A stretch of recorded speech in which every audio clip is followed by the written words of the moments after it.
If you want to learn Python but don't know how to start, this video is for you. We'll start from installing Python to creating a simple app. We'll show it to you in detail. Okay, let's go. First of all, Google Python. You can see that you can download the latest version, but for demo purpose, I'll click on the Python's official website and download the latest version. Yours may be different by the time you download, but that's fine.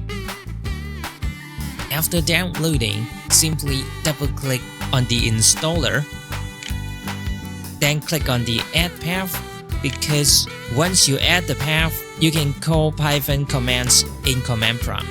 Now click Customize Installation. If there is nothing special, you can click on Next. In Advanced Options, simply hit Browse to the destination folder. Here, I'll put the Python installation in the folder prepared before. It's called Py311. This folder is made by yourself. You can name it whatever you want. After that, click Install.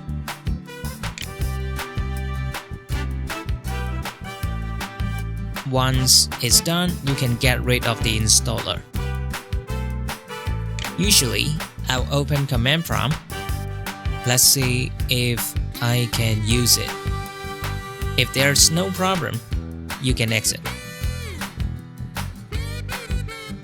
Usually, we call the default Python base environment.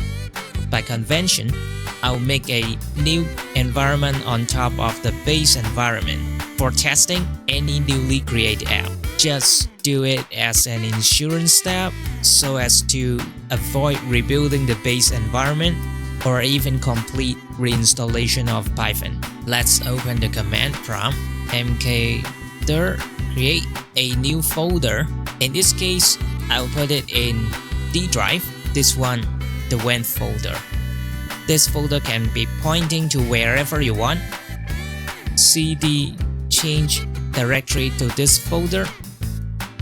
You should see that D drive WENF is empty. -m WENF create a virtual environment. The virtual environment can use the same name, WENF, or you can call it WENF123 whatever. Enter and start creating.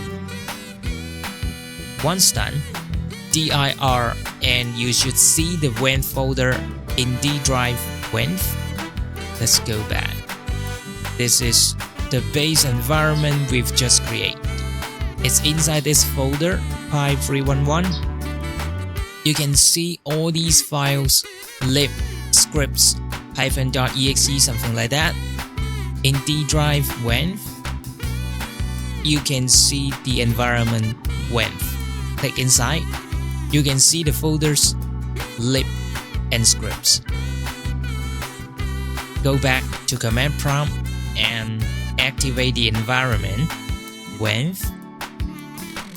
Oops, it should be D drive WENF, and WENF activate again. Pip list, see what packages we have. There are 2 packages only. Pretty clean. Let's upgrade pip because you need it to install other Python packages. That's the end of the basic Python installation. But recently, I found a pretty useful Python package. You can create apps with it. Let's try it out. Go back to the C drive and create a new environment called nicegui to host whatever apps create with nicegui. After that, look up for the nicegui folder. You can see all the folders that are required in a virtual environment. Go back to the command prompt, activate the nicegui environment, pip list, and you should see a pretty clean environment. Only 2 packages there. Just like before, upgrade pip. After that, install nicegui. Just recap why we create the nicegui environment separately. Because nicegui is not ready for production.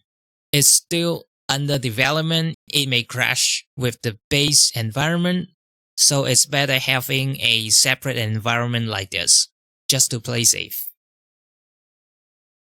Done.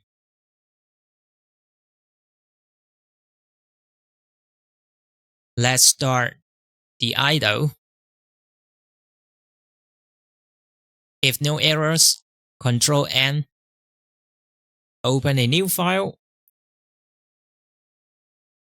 Control Shift S, save as a new Python file, give it a name, then save, and you can start coding now. Here, let me start coding. You don't need to pay too much attention to the codes here, as I'm just testing what the app looks like. After that, F5, run the app.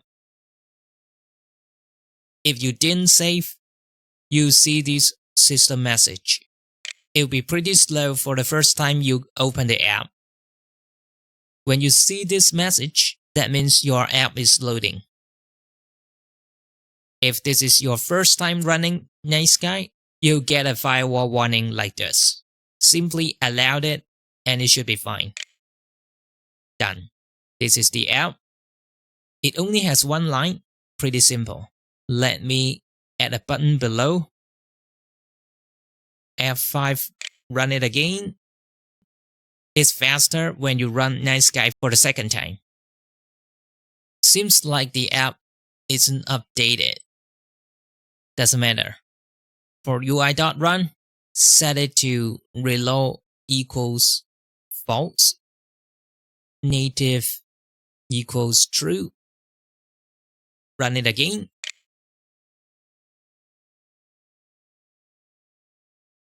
This time, you get a window frame.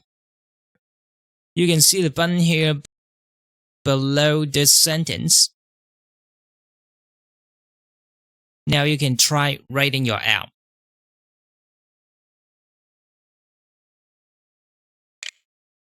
Hope it helps. Ciao.